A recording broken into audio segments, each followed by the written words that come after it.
Richieng manyoro ne wawinjo kaka Boniface Mwangi kaachiel kod Agatha ne ochiwo neno margi kata ne gikale malit ahinya mane ok otudore kod sand mane gikale pinyno ma Tanzania. To bende wawinjo kanyo ka Mutunga, Hanifa kaachiel kod Halif gin bende ne gilero kaka ne gibedo deported ma giduoge pacho kae. Kaluwore kod Boniface Mwangi gin giwacho nok ne gibedo deported, kata kamano nojwang'gi mana etong mano mar piny tong mar piny Tanzania kaachiel kod pinjegi. Kaluwore ne Boniface Mwangi ne ojwang' e tong mano mar horohoro mano mayudore yo Kwale kocha, mano tong mar piny Kenya kod Tanzania. To Agatha bende no ojwang' e tong mar piny Tanzania kaachiel kod pinyno mar Uganda. Mago nyiso nang'o in kaka ukila kaachiel kod jal makedo ne ratiro mar oganda?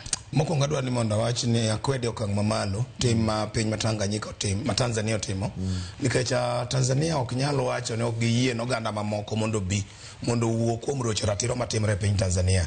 Tanzania oseng'ere kaka piny mano bede ong'ala mambele e konyo pinje mamoko e kedo kod loch mar wazungu e pinjegi mondo gikony pinje mamoko mondo miyo yud lokruok, especially in the Southern African region.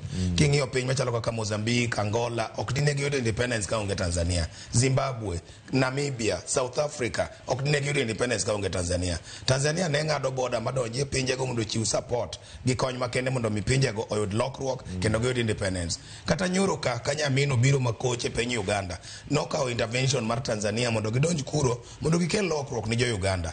Ok ginyal time ni pinje mamoko to gin giwegi ka koro githiro ratiro mar oganda gi Tanzania to gigeng'o joma moko mondo mi kik donj kuro mondo mi ong'i ni ere kaka githiro ratiro jomoko and ere kaka ginyalo konyo mondo mi kwe kod rito ratiro obedie Tanzania. Koro kanyo to kayiera kodgi and ayiera ni jowadwa manyodonje piny Tanzania. Tundu Lissu ok en ja Tanzania kende, en ja East Africa kende, en wakili man go ng'ala mamalo kabisa e wach mar okil e piny Tanzania. Koro ken ng'ama onego kaw wach ne mana hivi and mondo mi jo Kenya donj kuro wan pok wageng'o gi nyaka nene ka gidwa biro ka kirocho ratiro. Taneno ka chal ka gima nitie trend mag pinje mag East Africa gi mondo mi kik ng'ato wuo sama ng'at machielo rocho ratiro kecha bang'e na biro rocho ratiro. So ok aler koro kanya wuoyo kiketho ratiro ma jomoko. Ng'ama kelo trend makamae aparo ni en na riwruoge gi mag pinje gi, the heads of states gi ne ker mag pinje gi, nikech ng'ato ka ng'ato neno ka backyard ni pok iyweyo maler. Koro kinyal wuoyo e laru mar ng'ama chielo to bet okodi pok iyweyo. Koro mae makelo ng'ikruok ni, nikech onge ng'ama jachir marito ratiro e East Africa ka manyalo chung' mawachi ni gimitimo nok ni kare kendo wabiro kawo ni okang'. Kata sano kene ka gine ne jatend doho machon Willy Mutunga laktar wacho ni mondo ket sanction e East Africa. Ng'ama biro keto sanction no? Onge ng'ama nyalo keto sanction no, nikech East Africa piny ma diwach ni ler. To nyalo bedo ni penjo ni sanction no tiende nang'o, nikech wacho ni sanction no winjo bed ni kawo ne jatend piny Tanzania Samia Suluhu, jatend piny Kenya William Ruto kaachiel kod jatend piny Uganda Yoweri Museveni. To gino otego moko miketo mondo kuom ranyisi nyalo bedo otego ma dhi kuom weche mag ohala kata yuto kata weche mag pesa kata yore mag wuoth kuom jotend pinjego kod weche mopogore opogore minyalo ket ni vikwazo nok inyal timo makata mae.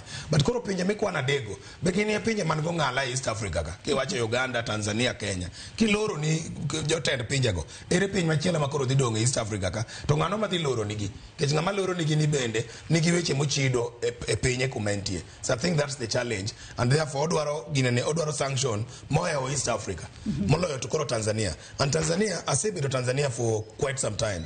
Ang'eyo ni police kata ma Tanzania are very brutal moingo police mora East Africa ka, very brutal. Chon kane wadongo ni wuondo wan kidonjo Tanzania ndo police bro wacho tafadhali naomba nikushike. Mano gima onge kuro. Police ma Tanzania is very brutal and gik ma Boniface Mwangi gini wacho ka gin gik ma chodo chuny, gin gik ma hinyo chuny kineno gik ma jowadu okale mana ni onge makosa magitimo ni golo gi hotel pok gichopo kata e court. To kata dine gichopi e court en go ng'ala mare makende, en gi environment ne ma weche ne timore. So there's nothing ma Boniface Mwangi gi jowadgi ne dhi time court mane nyalo hinyo Tanzania kata hinyo Tundu Lissu kata ng'ata e Tanzania kata sirikal ma Tanzania.